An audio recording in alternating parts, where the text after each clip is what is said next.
আল্লাহ পাক রব্বুল আলামিন কুরআনে কারীমের মধ্যে ইরশাদ ফরমান, লা ইন শাকারতুম লাযিদান্নাকুম ওয়া লা ইন কাফারতুম ইন্না আযাবি লাশাদীদ। আমি যাদেরকে যে নিয়ামত দান করেছি গো, ওই নিয়ামত যদি পাওয়ার পরে ওই নিয়ামতের শুকরিয়া জ্ঞাপন করে, তাহলে আমি তাকে আরো নিয়ামত বাড়াইয়া দিব। আর যদি শুকরিয়া জ্ঞাপন না করে, আমার নিয়ামত পাওয়ার পর যদি সে নিয়ামতের কৃতজ্ঞতা প্রকাশ না করে, আমি তার কাছ থেকে নিয়ামতটা ছিনাইয়া নিব এবং কঠিন থেকে কঠিন আযাবের মধ্যে গ্রেফতার করব। সবাই বলেন নাউজুবিল্লাহ। তো আমি আজকে যে বিষয়টা আলোচনা, এটা প্রত্যেকেরই প্রয়োজন। কেউ যদি এরকম ভাবে সুদের আলোচনা করে, তাহলে সুদখোরদের জন্য এটা বেশি প্রয়োজন হয়, যারা সুদ না খায় তাদের জন্য কম। কেউ যদি নামাজের আলোচনা করে, যারা নামাজ না পড়ে তাদের জন্য এটা বেশি প্রয়োজন হয়। কিন্তু আমি আজকে এমন একটা বিষয় নিয়ে আলোচনা করব, যেটা মার প্রয়োজন, মেয়ের প্রয়োজন, বাবার প্রয়োজন, ছেলের প্রয়োজন, নাতির প্রয়োজন, দাদার প্রয়োজন, সকলের প্রয়োজন। কেননা আল্লাহ তাআলার নবীদের ব্যতীত আর কেউ গুনাহমুক্ত নাই, সকলেই গুনাহগার, চাই সে ওলি হোক, চাই সে পীর হোক। এই জন্য এখানে আমরা যারা আছি সবাই গুনাহগার কিনা? জুড়ে বলেন গুনাহগার। যদি আমরা গুনাহগার হয়ে থাকি, তাহলে গুনাহ করার পরে শয়তানের সবচেয়ে বড় যে মাধ্যমটা, শয়তানের সবচেয়ে বান্দাকে ধোঁকা দেওয়ার যেটা মাধ্যম, সেটার নাম হইল নৈরাশ্যতা। শয়তান মানুষকে নৈরাশ্যতার পথে এগিয়ে নিয়ে যায়। মানুষ যখন কোনো অন্যায় করে ফেলে, মানুষ যখন কোনো কারণে একটা ত্রুটি করে ফেলে, ত্রুটি করার পর ওই মানুষটা যখন তার অনুভূতি আসে, তখন শয়তান সর্বপ্রথম তাকে একটা ধোঁকা দেয়। সেই ধোঁকাটার নাম হইল নৈরাশ্যতা। ওই তুমি যে কাজ করছো, এটা বুঝি আর মাফ হবে না, তুমি যে অন্যায় করছো, এই অন্যায়ের আর কোনো এরম ভাবে মাফের ব্যবস্থা নাই। এই কথা যখন শয়তান বলে, তখন মানুষটা এরম ভাবে আরো নৈরাশ হয়ে যায়। এই জন্য আল্লাহ পাক রব্বুল আলামিন কুরআনে কারীমের মধ্যে ইরশাদ ফরমান, কুল ইয়া ইবাদিয়াল্লাযীনা আসরাফু আলা আনফুসিহিম। ও নবী, আপনি বলে দেন, আপনি আপনার উম্মতদেরকে বলে দেন, আমার বান্দাদেরকে বলে দেন, তারা যখন গুনাহ করে ফেলে, যখন গুনাহ হয়ে যায়, গুনাহ হওয়ার পরে নিজেরা নিজের নফসের উপর জুলুম করার পরে সে যেন নৈরাশ না হয়। কেননা আমি আল্লাহ পাক রব্বুল আলামিন তাকে ক্ষমা করতে ভালোবাসি। কই আল্লাহ তাআলা কেমন ক্ষমা করতে ভালোবাসে? হাদিসের মধ্যে আছে, তো জাহানের বাদশা সাইয়্যিদুল মুরসালিন হযরত মুহাম্মদুর রাসূলুল্লাহ সাল্লাল্লাহু আলাইহি ওয়াসাল্লাম বলেন, তিরমিজি শরীফের 3541 নম্বর হাদিস, আল্লাহর রাসূল সাল্লাল্লাহু আলাইহি ওয়াসাল্লাম যখন কোনো মানুষ অন্যায় করে ফেলে, আল্লাহ রাসূল বলেন ওই ব্যক্তিকে আল্লাহ কতটুকু ক্ষমা করতে ভালোবাসে। এর উদাহরণ দিতে গিয়া, যে মানুষ আল্লাহ তাআলা দুনিয়াতে যত মহাব্বত আছে, সমস্ত মহাব্বতকে 100 ভাগে ভাগ করার পর 99 ভাগ মহাব্বত ভালোবাসা আল্লাহ তাআলা আল্লাহর নিজের জাতের মধ্যে বইরা রাখছে।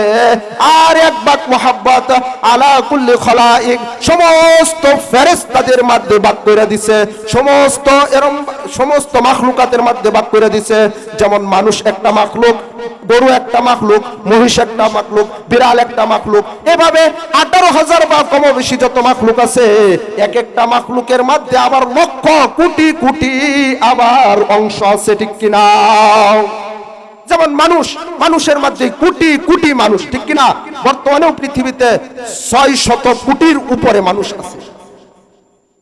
এই মানুষগুলির মধ্যে একটু মহাব্বতের ছোঁয়া পাইছে কি পাইছে না? এই জন্য মা দেখবেন, সন্তান যদি কোনো ধরনের কোথাও যায়, মা দেখবেন দরজা খুইলা বইসা থাকে, কখন জানি আমার বাচ্চায় আসবে। আবার যখন মা সন্তানকে রম্ভাবে ডেলিভারি দেয়, সন্তানকে যখন ভূমিষ্ঠের জন্য যায়, ওই সময় নিজের জীবনকে বাজি রেখে সন্তানের জীবন দিতে চায়। কেন? ওই একটু মহাব্বতের ছোঁয়া লাগছে কি লাগছে না? এই জন্য আমার রব কোনো বান্দা যখন অন্যায় করে রম্ভাবে, ওই অন্যায় থেকে তওবা করে আমার রব এতটুকু খুশি হয়। অন্য এক হাদিসের মধ্যে আল্লাহ রাসূল সাল্লাল্লাহু আলাইহি ওয়াসাল্লাম বলেন, কোন ব্যক্তি তার জীবনের সমস্ত সামান নিয়ে একটা সোয়ারি দিয়া যাইতেছে, বিশাল এক মরুভূমির মধ্যে গেছে, যাওয়ার পরে সেখানে আর কোনো জায়গা নাই, একটা গাছ, ওই গাছতলায় সে ঘুমায় গেছে। হঠাৎ করে ওই মরুভূমি থেকে ওই জানোয়ারটার দেখা যায় না, তার চোখের অদৃশ্য হয়ে গেছে। সে ভাবতেছে এখান থেকে আর কোথাও যাইতে পারবো না, হয়তোবা জীবনের শেষ নিঃশ্বাস এখানেই ত্যাগ করতে হবে। এটা চিন্তা করতে করতে ওই ব্যক্তিটার হঠাৎ করে নিদ্রা চলে আসলো। নিদ্রা চলে আসার পর ওই ব্যক্তিটা দেখে নিদ্রা ভাঙার সাথে সাথে তার জানোয়ারটা পুনরায় তার কাছে ফিরে আসছে। ওই ব্যক্তি যতটুকু খুশি হয়, বলে আমার রব যখন কোন গুনাহগার বান্দা এরম ভাবে রবের কাছে তওবা করে, মালিক গো ভুল করে ফেলছি, ও মালিক এত গভীর রাত, এই রাত্রে মানুষ ঘুমাইয়া গেছে, আমার গুনার খবর কেউ জানে না, যদি আমার গুনার খবর আমার মায় জানতো গো আল্লাহ, আমারে এতটুকু মহব্বত করতো না, আমার বাবাই যদি জানতো গো আল্লাহ, আমার বাবাই আমার সন্তান বলে পরিচয় দিত না, এত গুনাহ করছি তুমি আল্লাহ জানো, জানার পরেও তুমি আমার সব কিছুই দিতেছ, তুমি আমারে কোনো সময় রিজিক বন্ধ করো নাই, এরম ভাবে শ্বাস নিঃশ্বাস বন্ধ করো নাই, তুমি আমার চলাফেরা বন্ধ করো নাই, বিদায় তোমার কাছে আমি ক্ষমা চাইতেছি। ওই ব্যক্তি যখন ক্ষমা চায়, আল্লাহর রাসূল বলেন ওই ব্যক্তিটা যেমনি ভাবে হারানো জিনিসগুলি পাওয়ার পরে যে সে যতটুকু খুশি হয়েছে, আমার রব তার প্রতি তার চেয়ে বেশি খুশি হয়। অন্য আরেক হাদিসের মধ্যে আমার রব্বে কারীমের ব্যাপারে রাসূল আরবি সাল্লাল্লাহু আলাইহি ওয়াসাল্লাম হাদিসের মধ্যে বলেন, যদি তোমরা দুনিয়াতে কেউ কোনো গুনাহগার না থাকতো, কেউ গুনাহ করেনা যদি না থাকতো, আমার রব্বে কারীম ওই এই জাতিকে বাদ দিয়া আরেকটা জাতি নতুন করে সৃষ্টি করত, যারা অন্যায় করে আবার এরম ভাবে তার কাছে ক্ষমা চায়। দেখেন না, দুনিয়াতেও তো একটা আছে, ছোট বাচ্চা যখন কান্দে না, অনেক আদরের বাচ্চা, হঠাৎ করে গালে একটু টান দেয়, দেয়া হায়রে কান্দায়, কান্দায় হায়রে এমন করে আর চুমু খায়, বাবা কান্দে না রে কান্দে না, ঠিক কিনা? এমন ভাবে আমার রব বান্দাকে ক্ষমা করার জন্য বিভিন্ন তাল বাহানা তালাশ করে, বান্দাকে ক্ষমা করার জন্য বিভিন্ন উসিল্লা তালাশ করে।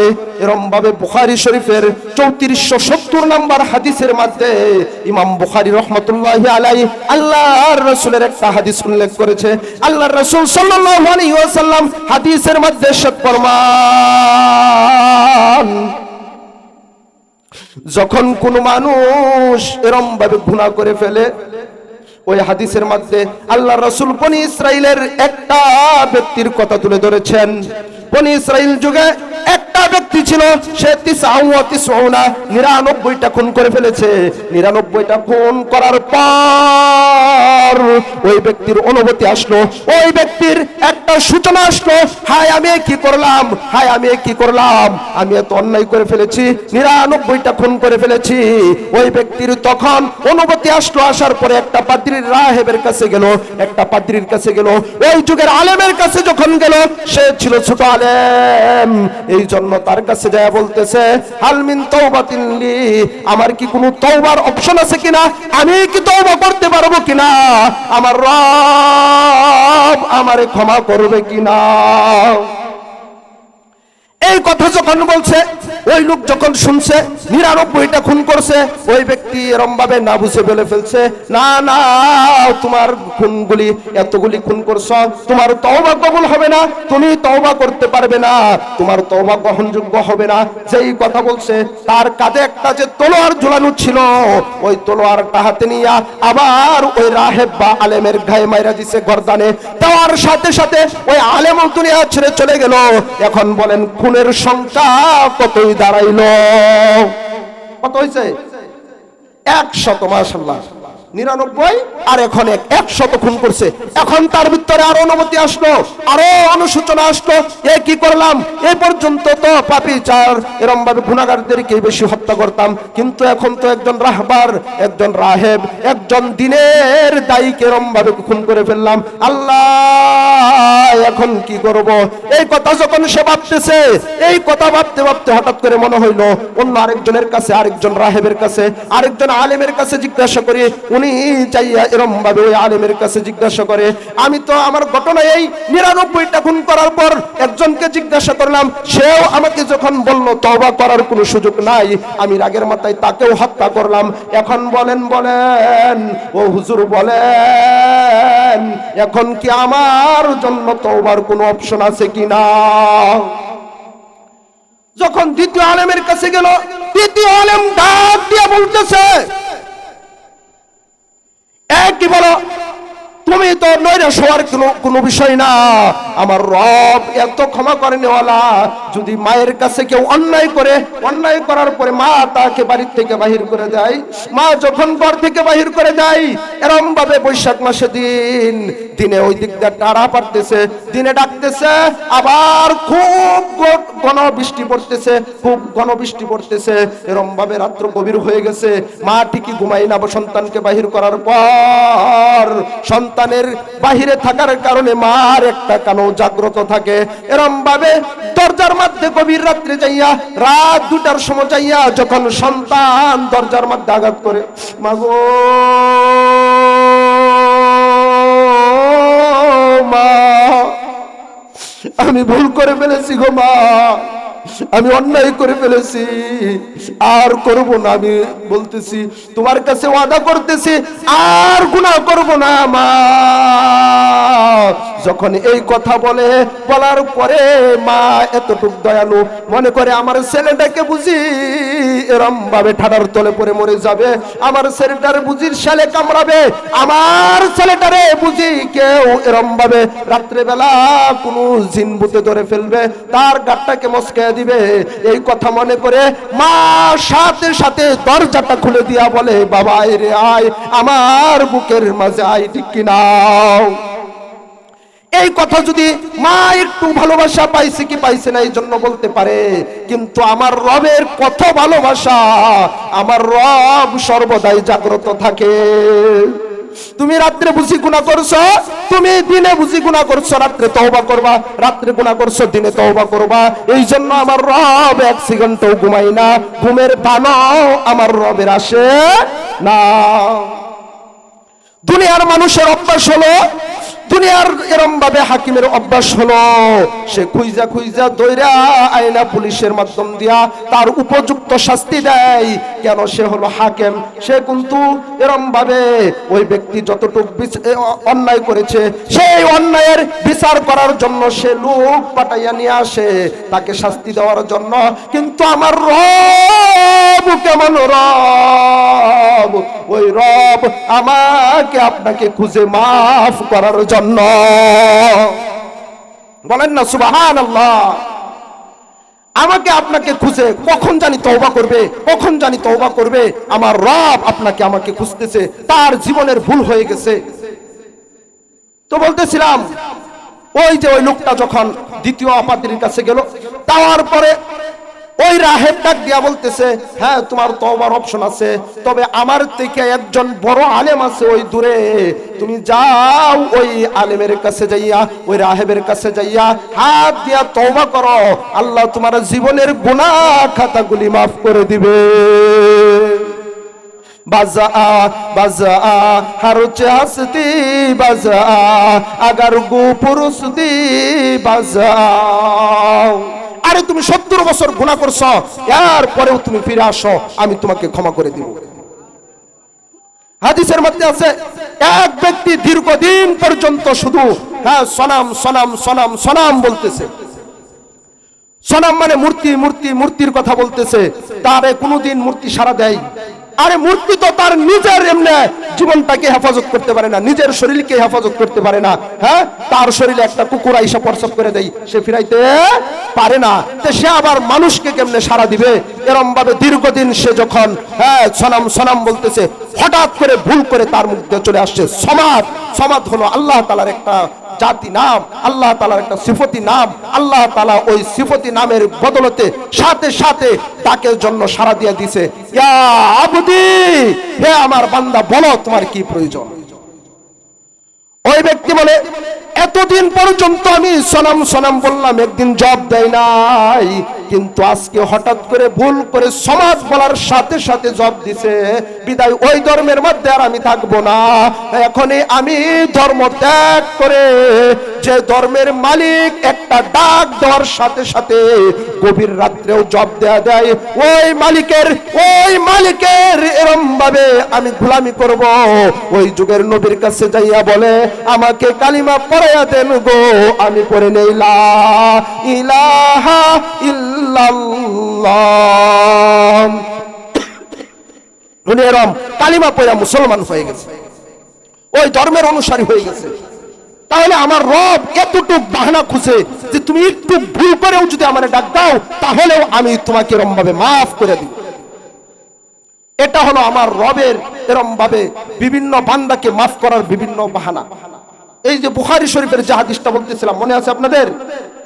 দ্বিতীয় পাদ্রীর কাছে যখন যাই, উনি বলছে ওই দূরে একজন বড় আলেম আছে, মনে করেন 3 কিলোমিটার দূরে। ওই আলেমে ডাক দিয়া বলতেছে, ওই আলেমের কাছে যান, যাইয়া ওই আলেমের কাছে হাত ধরে আপনি এরকম ভাবে তওবা করেন, আল্লাহ পাক রব্বুল আলামিন আপনার তওবাকে কবুল করে নিবে। উনি যাওয়ার জন্য রওনা করছে। অল্প কিছু দূর যাওয়ার পরেই ওই ব্যক্তির কাছে মালাকুল মাউত চলে আসছে। আয়েশা বলতেছে, আমি এমন এক ফেরেশতা, লা ইস্তাখিরুনা সাআতাও ওয়া লা ইস্তাকদিমুন, আমি এমন একজন ফেরেশতা তোমার কাছে আসলাম যে ফেরেশতাটা এক মুহূর্ত আগেও আসি না কারো কাছে, আবার এক মুহূর্ত সময়ও কাউকে দেই না। দেয় কি আপনাদের ফুলপুরে সময় দেয়? না না, কোথাও না। মক্কা মদিনা যান, এরপরেও আপনার জীবন চলে যাবে। এই জন্য ওই ব্যক্তির কাছে যখন মালাকুল মাউত আসলো, আসার সাথে সাথে ওই ব্যক্তি দুনিয়া ছেড়ে চলে গেল।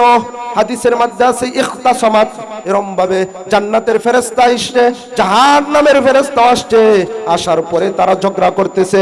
জান্নাতের ফেরেশতা যে জান্নাতে নিয়ে যাওয়ার জন্য চাই, জাহান্নামের ফেরেশতা দলিল দেয় সে 100 খুনের আসামি। কতটি খুনের আসামি? জোরে বলেন, কতটি? 100 খুনের আসামি। সে কি ছাড়া পাবে না ধরা পড়বে? ওই জাহান্নামের ফেরেশতার কথা হলো সে ধরা পড়বে, তার দলিল এটা। আর জান্নাতি ফেরেশতার দলিল হলো সে তো তওবার জন্য এই ব্যক্তির কাছ থেকে ওই ব্যক্তির দিকে যাইতেছিল, সে তো তওবা করতেছে, তার তওবা আল্লাহ কবুল করে নিবে। এই বইলা সে চাইতেছে জান্নাতে নেওয়ার জন্য। তাদের ঝগড়া যখন লাগে, আমার রব্বে কারীম কত দয়ালু, কারীম কত মেহেরবান, উনি ডাক দিয়া বলতেছে, যারে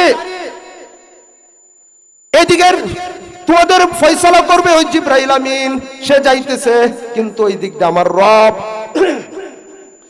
এই দিকে যে দিক দিয়ে যাইতেছিল অল্প গেছে, ধরেন 3 কিলোমিটার থেকে 1 কিলোমিটার গেছে, 2 কিলোমিটার বাকি। আল্লাহ তাআলা ডাক দিয়া বলে, ও জমিন, জমিনের ফেরেশতা যে দিক থেকে যাইতেছিল ওই দিকে একটু খাটা হয়ে যাও, প্রশস্ত হয়ে যাও, আর যে দিকে যাইতেছিল ওই দিকে এরম ভাবে খাটা হয়ে যাও। বিদায়, খাটা হয়ে গেল। হাদিসের মধ্যে আছে 20 শিবরিন, 1 বিঘ ওই দিকে অগ্রসর হয়েছে, বেশি অর্ধেকের থেকে 1 বিঘ বেশি এইদিকে অগ্রসর হয়েছে। এখন জিবরাইল আমিন আসে, জিবরাইল আমিন আইসা, এই জন্যই তো বলে মালিকের খেলা বুঝে কয়জনে, ঠিক না? মালিক মাফ করার জন্য কত বাহানা তালাশ করতেছে। আরে সে তো ইচ্ছা করছে আমার কাছে ফিরে আসার জন্য, হ্যাঁ আমি তারে মাফ করে দিব, এই জন্য 1 বিঘ বেশি যেদিকে যাওয়ার কথা এদিকে দেয়া দিছে। যখন দিছে তখন মাপতে দেখে যে 1 বিঘ বেশি গেছে, আল্লাহ তাআলা তাকে ক্ষমা করে জান্নাতের বাসিন্দা করে দিয়েছেন। শুধু তাই না, আল্লাহ কত কত উসিল্লা তালাশ করে দেখেন, দুনিয়ার সব মানুষ ফিরায় দেয়। তানবিহুল গাফিলিনের মধ্যে একটা হাদিস, সাহিবুত তানবিহুল গাফিলিন একটা হাদিস উল্লেখ করেছেন। ওই কিতাবের মধ্যে লেখে, এক ব্যক্তি যখন এরম হিজরত করে আসছে, মদিনায় আসার পর আল্লাহর রাসূল এরম ভাবে ভ্রাতৃত্ব তৈরি করে দিতেন। অমুকের সাথে অমুকের ভাই, অমুকের সাথে অমুকের ভাই, এমন একটা বন্ধন তৈরি করে দিতেন।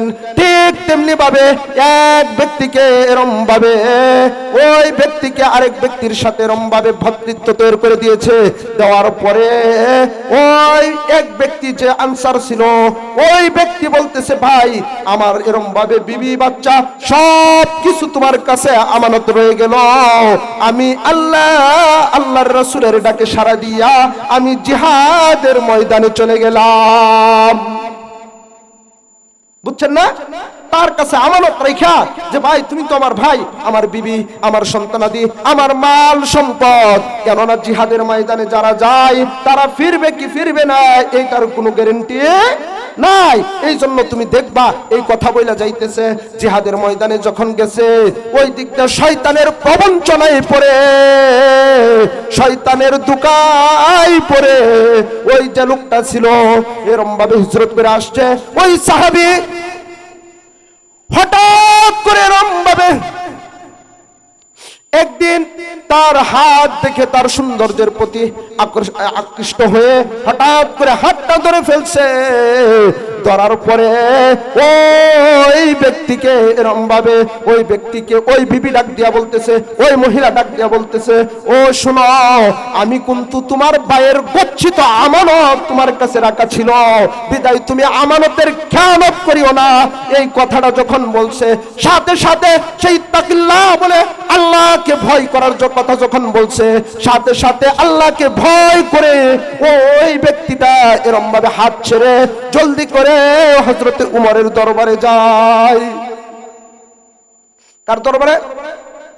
হযরতে উমর ফারুক রাদিয়াল্লাহু তাআলা আনহুর দরবারে যাইয়া হযরতে উমর ফারুক রাদিয়াল্লাহু তাআলা আনহুকে বলতেছে যে আমাকে তুমি এর থেকে তওবা করাও, আমার থেকে এর থেকে তওবার কোনো অপশন আমাকে দাও, আমি তোমার কাছে তওবা করতে চাই। হযরতে উমর ফারুক রাদিয়াল্লাহু তাআলা আনহু যখন এই ঘটনা শুনলেন, শোনার পরে উনি এরম ভাবে রাগান্বিত হয়ে বললেন, আমার দরবারে কোনো এর সুযোগ নাই, যাও যাও, এখনো আবু বকর আছে, আবু বকরের কাছে যাও, এখনো রাসূল আরবি সাল্লাল্লাহু আলাইহি ওয়াসাল্লাম আছে, ওনার কাছে যাও। যখন উনি হযরত উমর রাদিয়াল্লাহু তাআলা আনহুর দরবার থেকে নৈরাশ হয়ে গেলেন, হযরত আবু বকর রাদিয়াল্লাহু তাআলা আনহুর কাছে গেলেন, কেননা উনি হলেন লাইনুল কলব, উনার অন্তরটা খুব নরম, উনার দিলটা খুব নরম, উনি খুব নরম দিলের মানুষ, উনি খুব নরম তবিয়তের মানুষ, মনে হয় উনি বুঝি আমার তওবার ব্যবস্থা করবে। এই জন্য উনি হযরতে আবু বকর সিদ্দিক রাদিয়াল্লাহু তাআলা আনহুর দরবারে যাইয়া ডাক দিয়া বলে,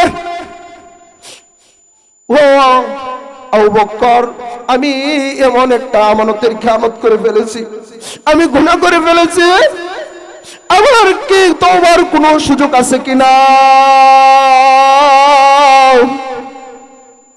আমাকে একটু তওবা করাইয়া দেন। উনি বলে, না না, তুমি আমানতের খেয়ানত করে ফেলেছ, বিদায় তোমার কোনো তওবার অপশন এখানে নাই, যাও তুমি বিদায় হয়ে যাও। এখনো দুজাহানের বাদশা দুনিয়ার বুকে আছে, দুজাহানের বাদশা সাইয়্যিদুল মুরসালিন হযরতে মুহাম্মদুর রাসূলুল্লাহ সাল্লাল্লাহু আলাইহি ওয়াসাল্লামের দরবারে যাও, ওনার কাছে যাইয়া এরম তওবা করো। এখন একটা প্রশ্ন জাগতে পারে যে কেন এবার উনি এরম ভাবে সাহাবীদেরকে, কেন আল্লাহর রাসূলকে রেখে সাহাবীদের কাছে গেছেন? উনি এই জন্য যে বিষয়টা রাসূল আরবি সাল্লাল্লাহু আলাইহি ওয়াসাল্লাম আমার মনিব জানো, এই কথাটা লজ্জাবোধ, লজ্জার কথা না, যে আমার মনিব এই কথাটা জানবে, আমার রাসূল এই কথাটা জানবে, আমার প্রিয় ব্যক্তি এই কথাটা জানবে, আমি যার জন্য জীবন দিতে পারি, যার জন্য আমার বিবিকে এরম ভাবে ছাড়তে পারি, যার জন্য সন্তানকে এতিম করতে পারি, যার জন্য নিজেকে এরম ভাবে বিলীন করে দিতে পারি, উনি এই কথাটা জানবে, এটা যেন না হয় এই জন্য উনি আগে সাহাবীদের কাছে গেছেন।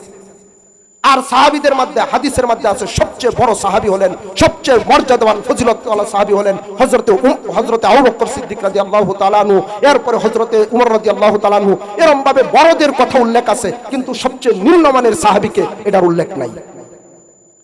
যেমন মুমিনদের মধ্যে সবচেয়ে শ্রেষ্ঠ মুমিনকে জান্নাতে কে সবার আগে যাবে এটার উল্লেখ আছে, কিন্তু জাহান্নামের এরকম ভাবে সর্বপরে কে যাবে এই ব্যক্তির কথা, জান্নাতে সর্বপরে কে যাবে তার কথা উল্লেখ নাই, কিন্তু তার ঘটনা উল্লেখ আছে।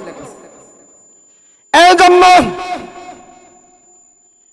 ভাবলেন যেন সাহাবীদের মাঝে আমার জিনিসটা সমাধান হয়ে যায়, কিন্তু যখন দেখে হয় নাই, তখন রহমাতুল লিল আলামিন, আমাদের নবীর নাম কি? রহমাতুল লিল আলামিন। এই জন্য কবি কবির ভাষায় ডাক দিয়া বলেন, রুবুবিয়ত খুদা কি হাই জাহাঁ তাক, নবুওয়াতে মুস্তাফা হাই ওয়াহা তাক, রুবুবিয়ত खुदा की है जहाँ तक, नबुव्वते मुस्तफा है वहाँ तक। उन्हीं तो रहमतुल लिल आलमीन, उन्हीं तो বান্দার এরকম ভাবে উনি ওনার উম্মতের কান্ডারি উম্মতের জন্য এখনো সেই মদিনাতে শুয়া শুয়া ইয়া উম্মতি বলতেছে। যেখানেই যান উনি উম্মত, আর কিছুই বুঝেন না। এমনকি ভয়াবহ দিন যেদিন কিয়ামতের মাঠ কায়েম হবে সেদিনও উনি উম্মতি উম্মতি ইয়া উম্মতি বলেন। ওই প্রিয়তম রাসূলের কাছে উনি চাইলেন, যাইয়া ডাক দিয়া, ইয়া রাসূলুল্লাহ, ইয়া হাবিবাল্লাহ, আমি অন্যায় করে ফেলেছি, আমি ত্রুটি করে ফেলেছি, আমি গুনাহ করে ফেলেছি। আমরা তো হাজারো গুনাহ করি, করে কোনো অনুভূতি আসে না, কোনো আমাদের আসে না। কেন? ওই যে নৈরাশ্যতা আমাদের মধ্যে। ওই সাহাবী আল্লাহর রাসূলের কাছে যাইয়া যখন এই ঘটনাটা বিস্তারিত বললেন যে আমার একটা আমানত ছিল, ওই রক্ষিত আমানতটা আমি এরকম ভাবে শেষ করে আমি ওই গুনাহ করে ফেলেছি গো আল্লাহর রাসূল। তখন আল্লাহর রাসূল সাল্লাল্লাহু আলাইহি ওয়াসাল্লাম ওই ব্যক্তিকে ধমক দিয়ে ওই মজলিস থেকে তাড়াইয়া দিলেন। জলদি করে তিনি এই মজলিস থেকে চলে গেল। যাওয়ার পর উনি আর বাড়িতে যায় না, ওনার সাথে ওনার একটা মেয়ে ছিল। ভাবছে ওই মেয়েটা বলতেছে বাবা আসো বাড়িতে, বলে আমি বাড়িতে আসবো না। ওই মেয়েটাও ডাক দিয়া বলতেছে আমি আর কোনোদিন ওই পর্যন্ত তোমাকে বাবা বলে ডাকবো না যে পর্যন্ত আমার রাসূল তোমার উপরে সন্তুষ্ট হবে না। আমার রাসূল যদি তোমার উপর সন্তুষ্ট হয় তখন আমি তোমাকে বাবা বলে ডাকবো। ওই ব্যক্তিটা পাহাড়ের চওড়ায় চলে গেল। যাইয়া পাহাড়ের চওড়ায় সেখানে উনি এমনি আল্লাহর কাছে তওবা করতেছে, মালিক গো,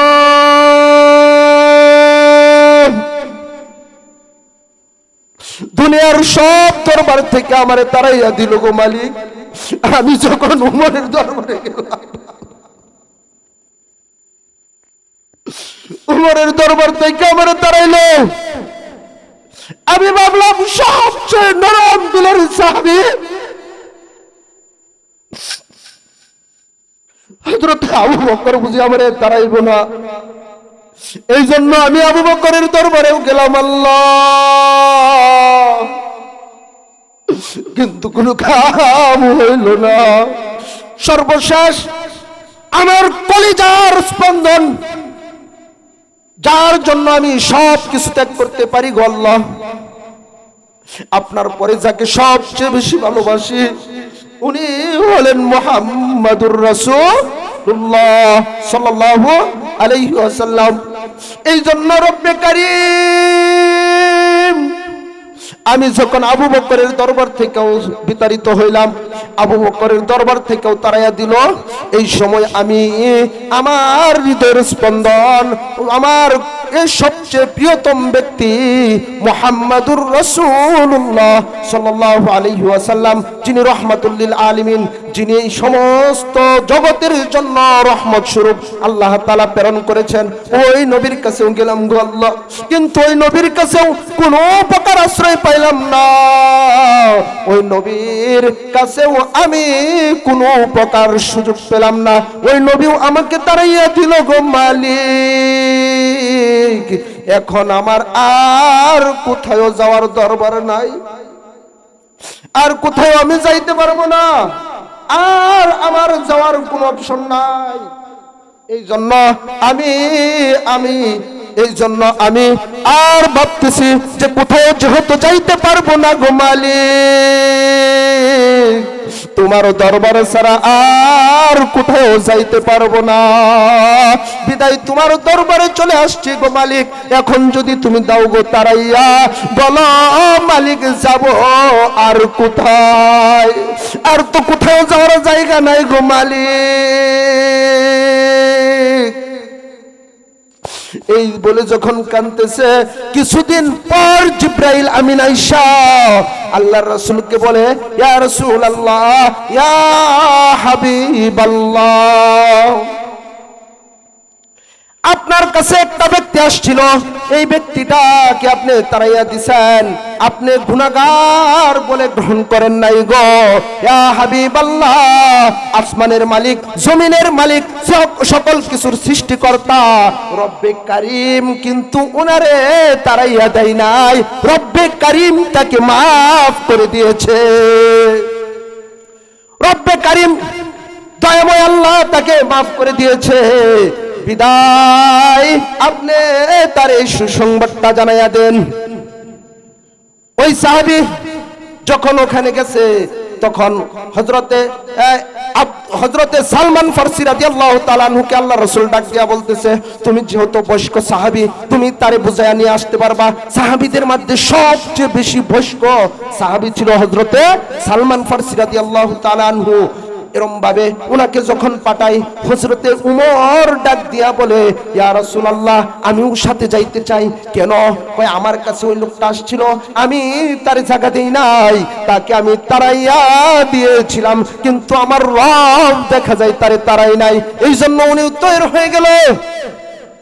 আমার বন্ধুগণ, ও আমার ভাইরা, হযরতে বুড়া আরেকজন সাহাবী হযরতে আবু বকর সিদ্দিক রাদিয়াল্লাহু তাআলা আনহু, উনিও এরম ভাবে দাঁড়াইয়া গেলেন, বলতেছে, ইয়া রাসূলুল্লাহ, আমাকেও একটু অনুমতি দেন গো ইয়া রাসূলুল্লাহ। সে তো আমার দরবারে আসছিল, কিন্তু আমি তাকে তাড়াইয়া দিয়েছিলাম, আমি আপনার দরবারের কথা বলছিলাম। আল্লাহর রাসূল বলে, ঠিক আছে, যাও, তোমরা জলদি করে যাও। চাইয়া দেখে ওই সাহাবীটা এরম ভাবে হাউমাউ করে কান্দে, আর এরম ভাবে তাদেরকে তারা খুঁজে পায় না। ডাক দিয়া বলতেছে, তোমরা কি কোনো ব্যক্তিকে এখানে কান্দতে শোনো কিনা রাত্রিবেলা? বলতেছে, হ্যাঁ হ্যাঁ, ওই পাহাড়ের চূড়ায় একটা ব্যক্তির রাত্রিবেলা কান্দে। ربنا ظلمنا أنفسنا وإن لم تغفر لنا وترحمنا لنكونن من الخاسرين। এই কথা বইলা বইলা সে জোরে জোরে চিৎকার মারে গো, সে জোরে জোরে কান্না করে। এই জন্য হাবিকে আমরা এখানে কাঁদতে শুনি। যখন গেছে যা বলে, আমরা তোমার সাথে যাব না।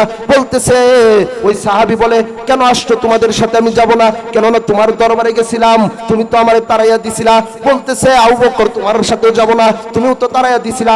সালমান ফারসি রাদিয়াল্লাহু তাআলা আনহু বলে, আমাকে তো সবচেয়ে প্রিয় ব্যক্তি যিনি তোমার ওই রাসূলে আরবি পাঠাইছে, চলো চলো আমার সাথে চলো।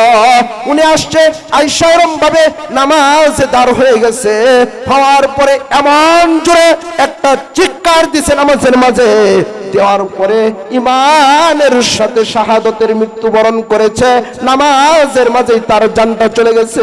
তখন কান্দতে আর মেয়ে নবী বলছিল যে পর্যন্ত আল্লাহর রাসূল তোমার উপরে সন্তুষ্ট হবে না ওই পর্যন্ত আমি বাবা ডাকবো না। আমি তো ঠিকই বাবা ডাকছি না, কিন্তু রাসূলে আরবি তোমার উপর সন্তুষ্ট হয়েছে, আমি তোমাকে বাবা ডাকার সুযোগ পাইছি না। দেখছেন আমার রব, আপনি দুনিয়ার সব মানুষ যেখানে তাড়ায় দেয়, যেখানে কোনো সুযোগ থাকে না, সেখানে আমার রব এরম ভাবে তারে খুঁজা খুঁজা এরম ভাবে মাফ করে দেয়, দেয়া বলে যা আমি তাকে জান্নাতবাসী বানাইয়া দিলাম।